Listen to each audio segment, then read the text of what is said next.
எந்த விதமான ரெஸ்லிங் செய்திகளையும் மிஸ் பண்ணாமல் இருக்க சேனலை சப்ஸ்கிரைப் பண்ணி பெல் ஐக்கானை கிளிக் பண்ணி வச்சுக்கோங்க. இன்றைக்கி நடந்த ஃப்ரைடே நைட்ஸ் மட்டும் பார்த்தீங்கன்னா ஸ்மாக்டவுனுடைய ஜெனரல் மேனேஜர் நிக் ஆல்டர்ஸ் ஒரு முக்கியமான விஷயத்தை நாங்கள் பேச போகிறோம்.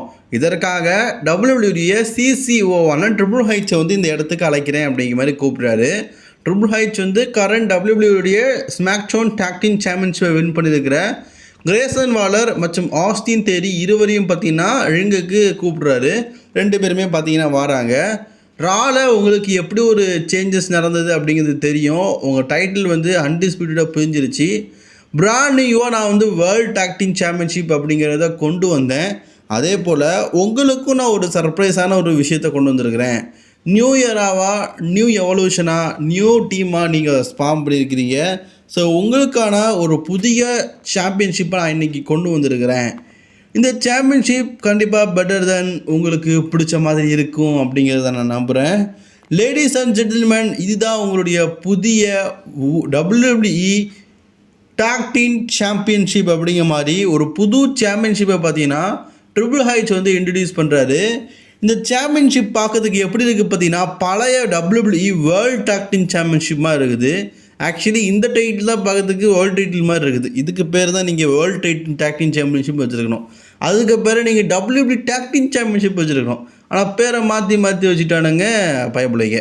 சரி, இது ஓகே. இதுதான் WWE brand new tag team சாம்பியன்ஷிப்னு சொல்லியிருக்கிறாங்க. டிசைனிங் டோட்டலி டிஃப்ரெண்ட்டாக இருக்குது. ரா பக்கம் எல்லாமே ஹெவி வெயிட் சாம்பியன்ஷிப் மாதிரி இருந்தாலும் இது அன்டிஸ்பியூட்டட் சாம்பியன்ஷிப் மாதிரி இருக்குன்னு பார்த்தோம். பட் ஆனால் டோட்டலி டிஃப்ரெண்ட்லி ஒரு நியூ லுக்கை பார்த்தீங்கன்னா WWE கொடுத்துருக்காங்க. சாம்பியன்ஷிப்போடைய டிசைனிங்கே மாற்றிருக்கிறாங்க. அது எனக்கு தெரிஞ்சு ஒரு 15 வருஷமாக அந்த சர்க்கிள்குள்ளேயே டாக் டீம் சாம்பியன்ஷிப்புக்கான ஹிஸ்ட்ரி போயிட்டு இருந்தது. அதை தாண்டி இப்படி ஒரு நியூ மாடலில் கொண்டு வந்துருக்குது. ஓகே, இதான் அவங்களுடைய நியூ டாக் டீம் சாம்பியன்ஷிப் வச்சுக்கோங்கடா பயவுலைகளா அப்படின்னு சொல்லிட்டு ஆஸ்டின் தேரிக்கும் கிரேசன் வாலருக்கும் டாக் டீம் சாம்பியன்ஷிப்பை பார்த்தீங்கன்னா ட்ரிபிள் ஹைச் வழங்குறாரு. வழங்கினோடனே நம்ம ரெண்டு பேரும் சேர்ந்து பார்த்தீங்கன்னா நக்கல் நையாண்டி ஆரம்பிச்சிட்டானுங்க. நீங்கள் நியூ சாம்பியன்ஷிப் வந்துருக்கீங்க, ஓகே ஷேக்கன் கொடுங்கன்னு சொல்லிட்டு ஷேக்கன் கொடுக்கும்போது ட்ரிபிள் ஹைச்சும் ஷேக்கன் கொடுக்குறாரு. ஷேக்கன் கொடுக்கணும்ல, எவ்வளோ பெரிய ஆள், தொமசா சாம்பா மாதிரி நிற்கிறாரு. நம்ம ஆர்டர் கொடுத்துனா தொமசா சாம்பான்னு சொல்லிட்டு வரவேற்றிருப்பார். இது கிரேசன் வாலர் மற்றும் ஆஸ்டின் தெரியல, ரெண்டு பேரும் அவங்களுக்குள்ளேயே கை கொடுக்குறானுங்க. ட்ரிபிள் ஹைச்சோடைய கைக்கு மரியாதையே கொடுக்கல.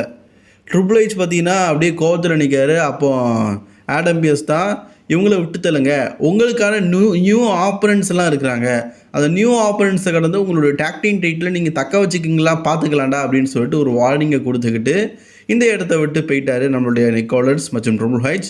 இதுதாங்க புதிய WWE talk team championship designing எப்படி இருக்குது அப்படிங்கிறது நீங்கள் மறக்காமல் கமெண்ட் பாக்ஸில் கமெண்ட் பண்ணிக்கோங்க.